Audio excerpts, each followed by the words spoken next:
महाराष्ट्र की राजनीति में कुछ बड़ा होने के कयास लगाए जा रहे हैं। मुख्यमंत्री एकनाथ शिंदे के आवास पर पहले राष्ट्रीय सुरक्षा सलाहकार अजित डोभाल ने गणपति के दर्शन किए थे। सोमवार को यानी कि आज केंद्रीय गृह मंत्री अमित शाह सीएम आवास पर पहुंच गए। उन्होंने दोपहर को शिंदे के आवास पर गणपति बप्पा के दर्शन किए।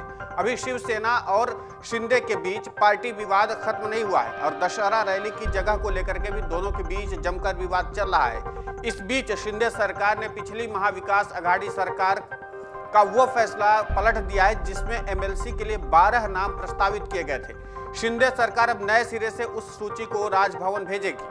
सीएम शिंदे ने राज्यपाल भगत सिंह कोश्यारी को लिखे पत्र में कहा है कि एमवीए सरकार द्वारा भेजे गए 12 एमएलसी के नाम मौजूदा सरकार वापस लेना चाहती है।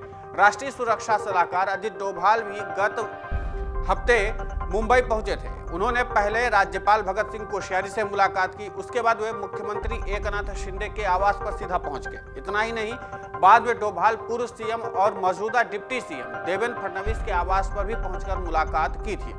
इस सिलसिले को इसलिए भी अहम बताया जा रहा है क्योंकि एनएसए अजित डोभाल ने उक्त सभी लोगों से अलग अलग बातचीत की है। हालांकि डोभाल ने महाराष्ट्र की पुलिस के डीजीपी रजनीश सेठ और मुंबई पुलिस के आयुक्त विवेक फणसालकर सहित कई दूसरे वरिष्ठ पुलिस अधिकारियों से भी मुलाकात की है। पिछले दिनों मुंबई पुलिस की यातायात हेल्पलाइन पर कुछ व्हाट्सएप संदेश मिले थे। इनमें मुंबई पर 26/11 जैसे बड़े आतंकी हमले को अंजाम देने की धमकी दी गई थी। डोभाल ने करीब 2 घंटे तक इन सभी अधिकारियों के साथ गहन विचार विमर्श किया।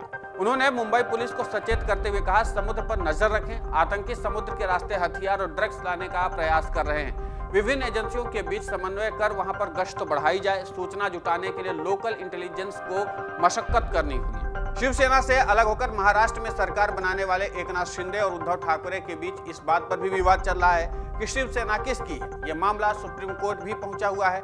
सुप्रीम कोर्ट में 5 जजों की संविधान पीठ इस मामले को देख रही है। उद्धव ठाकरे गुट की ओर से दलील पेश करते हुए वकील कपिल सिब्बल ने कहा था कि आज भी शिवसेना के अध्यक्ष उद्धव ठाकरे ही हैं। एकनाथ शिंदे के पास 2 विकल्प हैं, उन्हें या तो नई पार्टी बनानी होगी या फिर किसी अन्य राजनीतिक दल में विलय करना होगा।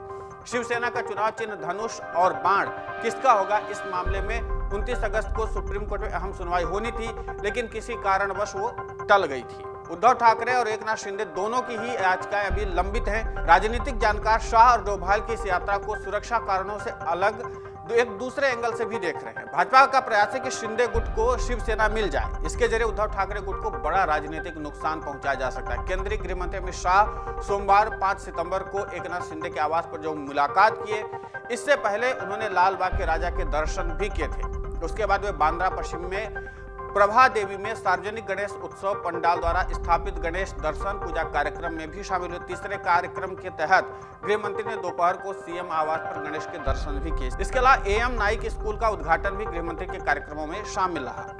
अमित शाह और शिंदे की मुलाकात में महाराष्ट्र की राजनीति पर भी चर्चा की गई। एमएलसी के लिए 12 नए नामों पर भी विचार किया गया। पूर्व मुख्यमंत्री उद्धव ठाकरे सरकार ने जिन नामों को सिफारिश की थी उनमें उर्मिला मातोंडकर, एकनाथ खडसे, विजय कंजरकर, नितिन बानगुडे पाटिल, चंद्रकांत रघुवंशी, राजू शेट्टी, यशपाल भिंगे, गायक आनंद शिंदे, रजनीताई पाटिल, सचिन सावंत, अनिरुद्ध वांगर, मुजफ्फर हुसैन का नाम शामिल था। दशहरा रैली के लिए जगह इस मुद्दे पर भी दोनों गुट आमने सामने हैं। हालांकि एनसीपी प्रमुख शरद पवार इस मामले में मुख्यमंत्री शिंदे को यह सुझाव दे चुके हैं कि उन्हें रैली स्थल को लेकर के किसी तरह के टकराव नहीं करने चाहिए बल्कि बचाव करना चाहिए।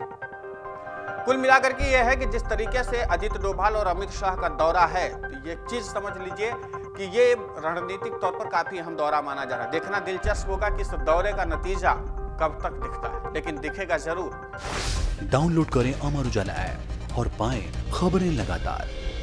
अगर आप ये वीडियो YouTube पर देख रहे हैं तो हमारे चैनल को सब्सक्राइब करें और बेल आइकन को दबाना ना भूलें। अगर आप Facebook पर ये वीडियो देख रहे हैं तो हमारे पेज को लाइक करें।